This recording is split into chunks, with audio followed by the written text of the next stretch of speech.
In Industry 4.0, the biggest innovation is how we integrate.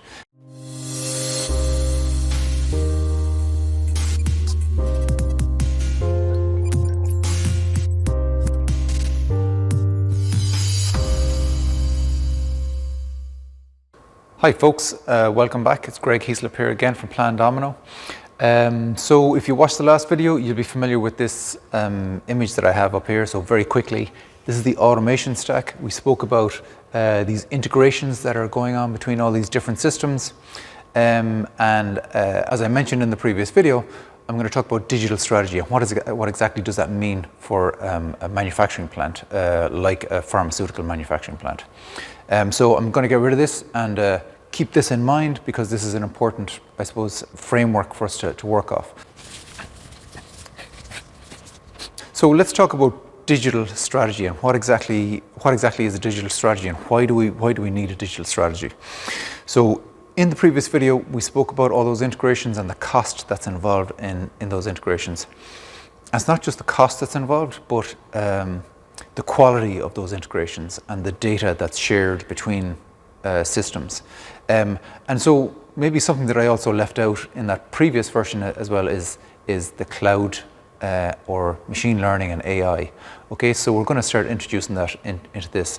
So a digital strategy really is looking at your overall organization, every single part of your organization, and trying to figure out what's the best way to manage all of the data and all of your integrations.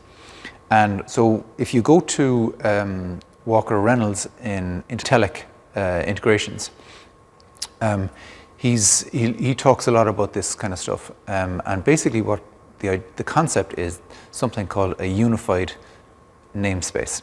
So I'm just going to quickly draw up on the board here our traditional automation stack. So just give me a second. So that's the stack that I spoke about in the previous video. So something that I did leave out really is the cloud. And I suppose even in Industry 3.0 that has integrations with the cloud have started. And when I say cloud, really what I'm talking about is machine learning and AI, artificial intelligence. So let's just add that to our stack. We're going to put it up here. So most modern companies talk about machine learning and AI, but I think there seems to be a good deal of confusion over what it actually means, and how is it applied to their company and to their systems and how they operate.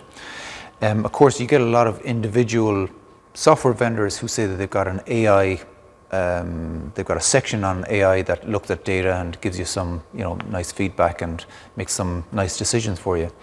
But in terms of a digital strategy, really the preference for a digital strategy for a manufacturing plant is to take control of your AI and your machine learning capabilities, your machine learning landscape, to take control of it yourself, because all the data needs to feed into your machine learning algorithms. So maybe first, before we go any further, maybe a quick explainer as to what machine learning and AI is.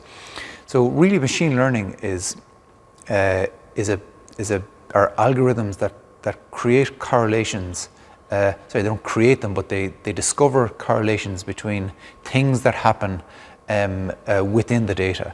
So something happens in one place, and then something else happens, and then it creates a correlation between those two things.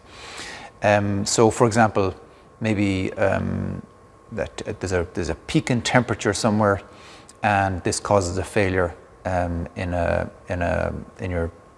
piece of equipment. That's a fairly obvious correlation to make, right? But maybe there's a peak in temperature somewhere, and that causes your product to fail, a quality test before it ships. So that's a way more interesting correlation that you might want to know about. But humans can't make that correlation because it's far too nuanced. If that temperature spike is either in the warehouse or maybe it's in a piece of equipment, and then somebody in the quality in your QC labs is doing the testing, they're never going to make that correlation. So that's why a digital strategy really is more about bringing all data that you have and creating all correlations that are possible with your machine learning and feeding it into the cloud.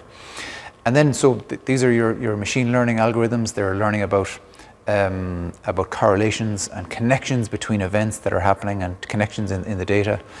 And then when we get to AI, really what we're talking about is decision making, or at least helping make decisions. So we've got correlations, and then what we want to do is we want to try and make some decisions based on those correlations, if we're satisfied that those correlations are true and that they make sense. So for example, if the AI system has also plugged into your ERP system, and we understand maybe what the cost of something is, we can make a decision based on that. But the AI system essentially is assisting us in making decisions, and in some cases is actually making decisions for you, and is going ahead and maybe changing a setting on a piece of equipment, or maybe it's saying, okay, we're going to dump this raw material because maybe the cost to test this raw material, the volume of it has gone too low, or whatever that decision is that it makes. And I suppose this is one of the big innovations of Industry 4.0, and you know, it's one of the big, it's a big promise for the future. You know, that we'll be able to make all these decisions and have all this information. But in order to get to that place, there's something that we need to do here. In the previous video, I spoke about integrations, siloed systems, and we tried to integrate each one of them. In Industry 4.0, the biggest innovation, the biggest difference between Industry 3.0 and Industry 4.0 is how we integrate. And again, if you look at Intellic integrations, they'll talk about something called the unified namespace.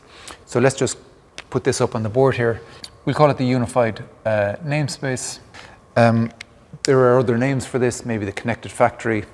But essentially what this is one source of truth where data is published. You can subscribe and publish to this unified namespace, and it's a single source of truth.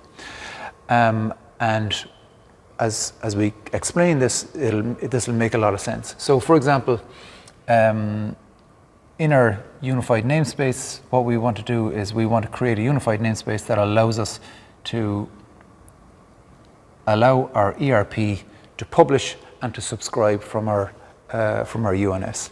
And we do the same with all of our other systems.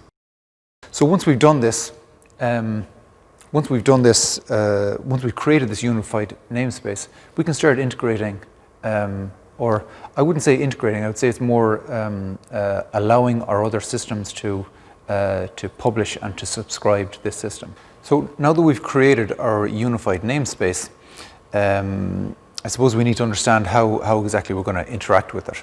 And I suppose one of the things that is maybe good to know is the internet, the industrial Internet of Things protocol, which really is, there are four aspects to it really, and that is that you should be reporting by exception, it should be an open system that you're working with, it should be edge driven, and it should be lightweight. So I suppose maybe if we put those up here.